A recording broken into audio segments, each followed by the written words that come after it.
Halo, Assalamualaikum warahmatullahi wabarakatuh. Kembali lagi bersama aku ya. Nah, jadi untuk kali ini aku mau ngebahaskan materi singkat.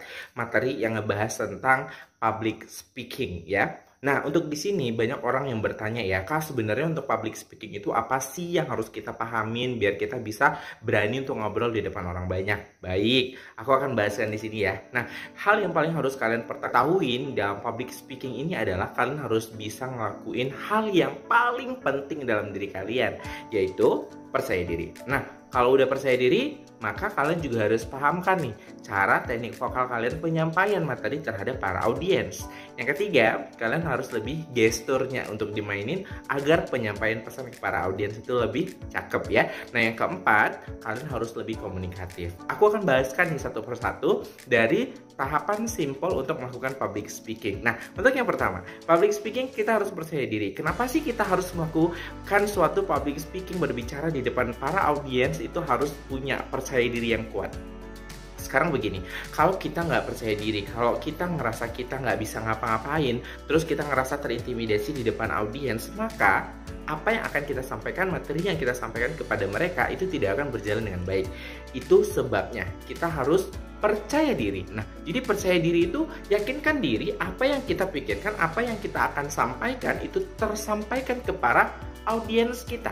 Nah, kalau audiens sudah menerima, audiens sudah menyukupin gitu kan, berarti feedback yang kita dapatkan akan lebih bagus. Itu kunci dari kalau kita sudah percaya diri menyampaikan suatu pesan ya kepada para audiens. Nah, untuk yang kedua adalah teknik vokal. Nah, jadi kalau di sini kita berbicara tentang cara penyampaian kepada para audiens. Kalau kita penyampaiannya terlalu flat dalam satu materi yang kita bawakan, otomatis feedback dari suatu audiens kan akan lebih tidak cukup baik gitu ya.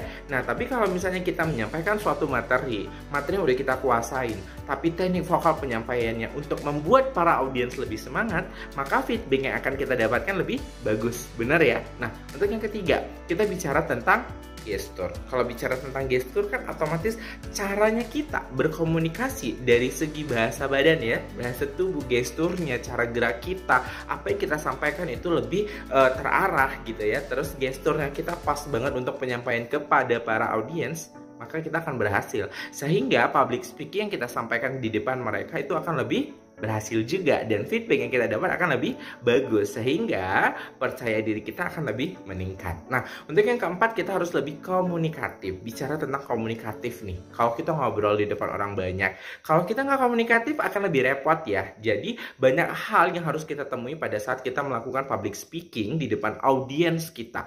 Karena banyak karakter yang akan kita temuin, banyak orang-orang yang memiliki perbedaan satu sama lain. Sehingga kalau kita tidak komunikatif maka tidak akan terjalin interaksi yang cukup baik pada saat penyampaian materi tadi. Nah, jadi intinya kalau kita sudah melakukan hal yang keempat dari teknik dasar melakukan public speaking, kita akan bisa. Jadi yang pertama, kita harus lebih percaya diri. Yang kedua, teknik vokal penyampaian terhadap suatu materi di depan para audiens akan lebih bagus.